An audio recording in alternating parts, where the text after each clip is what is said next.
세 번째 토론자는 자살 예방 정책의 영역으로서 우리 한국생명존중희망재단 윤진 사업 총괄부장님을 모시겠습니다.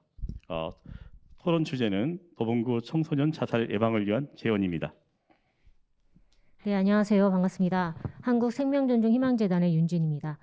먼저 도봉구 청소년의 생명존중과 자살 예방을 위한 귀한 자리에 불러주셔서 감사드립니다. 그리고 열심히 무엇보다 지속적이고 적극적으로 도봉구의 복지와 생명존중을 위해 앞장서고 있는 창동 종합사회복지관에 존경의 마음을 담아서 큰 지지와 박수를 보냅니다.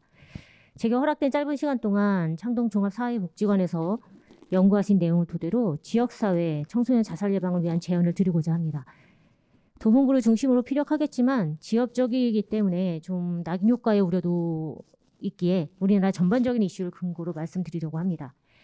우선 현재 우리 청소년이 처한 현실과 그들의 상태를 살펴봐야겠죠. 이 자살과 관련돼서 사망 원인 통계를 매해 보시면 아시겠지만 10대부터 30대까지 사망 원인 1위는 자살입니다. 그리고 웬만한 데이터를 보시면 연구에서도 마찬가지고 거의 대동소이해요. 그런데 큰 지류와 사회적인 이슈가 반영이 됐을 때 어떻게 이것이 달라지느냐, 청소년들에게 어떤 영향을 주는 것이냐, 이 부분을 좀 더 집중적으로 좀 살펴봐야 될 상황인 것이죠. 이 자료를 보셨을 때 청소년 사이버 상담센터 이 수치를 보시면 코로나 장기화로 인해서 직간접적인 영향을 받는 청소년의 정신적 위기가 증가한 것이 자명하게 나타나고 있습니다. 우려스럽게도 자살 자해 위험도 당연히 높아지고 있고요. 교육부의 학생 정서 행동 특성 검사 결과에서도 우선관리군인 자살위험군의 수치가 꾸준히 증가하고 있는 실정입니다. 그래서 정부에서는 우리 청소년의 정신건강을 위해서 다각도의 정책을 펼치고 있는데요. 요 수치에서는 기존에 실시하고 있는 교육, 상담, 위기 개입, 홍보, 캠페인 등의 사업은 계속적으로 유지, 지속되고 있는 것이기 때문에 그 이외에 더 강화된 부분에 대해서만 말씀을 드리고자 합니다. 대표적으로 정신건강 고위험군의 치료비 지원책이 있습니다. 자살, 자해 시도 등 정신건강 고위험군 학생 대상의 신체, 정신적 치료비를 실비 기준 최대 300만 원까지 지원을 합니다. 그리고 여기에서 더 눈에 띄는 것은 전문기관과 연계되지 않거나 의료 취약 지역의 학교가 분명히 있을 거예요. 그런 곳에는 정신건강 전문가가 직접 방문을 해서 학생 면담 및 교직원, 컨설팅, 그리고 학부모 상담 등을 진행을 하는 맞춤형 통합 지원을 강화합니다.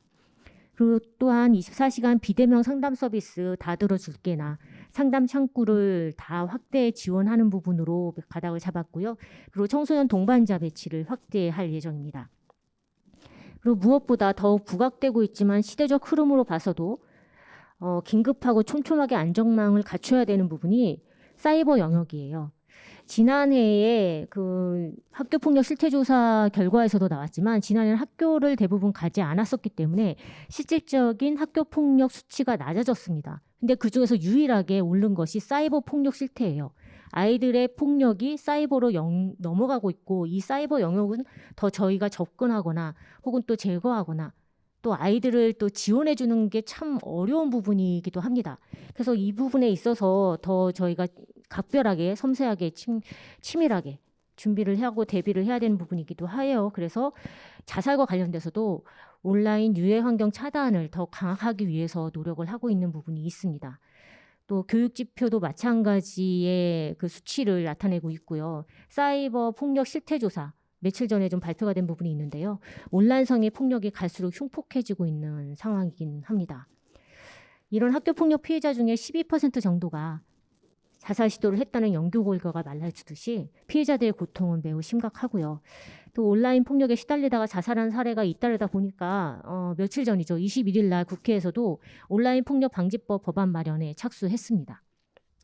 법과 제도가 현실을 따라가지 못하는 상황이지만 온라인은 더 또 속도가 빨라서 저희가 따라가지 못하는 상황이기도 하죠. 하지만 모쪼록 고통받는 아이들을 도울 수 있도록 현실성 있는 정책이 또 나와야 하니까요. 우리 모두가 예의주시하고 재현해야 되겠습니다. 자, 정부의 정책과 기반도 중요하겠지만 지금 이 자리는 우리가 청소년을 도울 수 있는 방법이 무엇일까를 중심으로 중점을 두고 또 논의하는 자리일 것 같아서요. 이 부분에 대해서 말씀을 드리면 앞서 고진선 소장님도 말씀하셨듯이 정부와 지자체의 자살 예방 스펙트럼이 이원화되어서 운영되는 부분을 좀 얘기를 하신 부분이 있잖아요. 사실 유기적으로 연계되지 못하는 부분 분명히 있습니다. 뭐 예를 들어서 교육부 그리고 교육청은 청소년 정책을 많이 펼치긴 하지만 이는 대부분 제도권 안에 있는 학생들 대상으로 한 정책이잖아요. 학교 밖 청소년 등 제도권 밖의 아이들은 여가부의 사업 영역 안에 있다고 볼 수 있고요. 그리고 복지부는 모든 대상을 아우르고는 있지만 주목할 점은 이런 구분의 틈새가 분명히 지금 현재 발생이 되고 있고 그렇기 때문에 어디에서도 도움받지 못하고 힘들어하는 청소년들이 있을 수 있다는 것이죠. 그리고 저희는 그러면 안 되는 그 아이들까지도 뭔가 발견을 해서 도움을 줘야 되는 그런 상황에서 이런 자리도 마련되었다고 생각이 됩니다. 그래서 저희가 도움을 주기 위해서는 청소년 자살 예방 사업의 연계와 협조 체계를 강화해야 되고 지역 청소년 통합 지원 체계 확립이 필요합니다. 그래서 이번 연구가 훨씬 더 뜻깊고 고무적인 사실은 더욱 이런 의미를 담기 때문이라는 생각이 들고요. 그래서 창동 종합사회복지관, 도봉교육복지센터, 도봉구 청소년 상담복지센터를 필두로 해서 뭐 학교 밖 청소년 지원센터 쿰뚜림이나 시립 청소년 창동 청소년센터도 있죠. 그리고 위센터도 있고 그리고 정신건강복지센터 그리고 양질의 서비스를 더 아이들에게 제공해 주기 위해서는 인근의 가족센터, 다문화센터 그리고 하나센터 등 지역 아동센터도 마찬가지고요. 관련된 다양한 기관의 연계와 또 협력이 필요합니다. 더불어 교사 및 학부모 등 보호자 대상의 교육도 아주 중요하죠. 생명존중 교육은 나 자신을 위한 교육이기도 하지만 하기 때문에 누구나 할 것 없이 필수로 참여해서 인식을 높여야 합니다. 이 자살 예방 생명 지킴이 일명 뭐 게이트키퍼 교육이라고 더 좀 익숙하실 텐데요. 이 부분도 시대적 흐름에 따라서 조금은 교육의 메시지가 핵심 메시지가 좀 달라졌어요. 특히 아이들에 대해서는 자살에 대해서 얘기하는 것은 절대 부끄러운 것이 아니라는 핵심 메시지가 많이 세계적으로 전달이 됩니다. 그리고 자살의 위기에 처했을 때는 도움받을 곳이 분명히 있으니 꼭 요청을 해라. 이 메시지가 담겨져 있어요. 그래서 아이들에게 가까운 곳에서 도움받을 수 있다는 믿음과 정보를 주는 게 매우 중요합니다.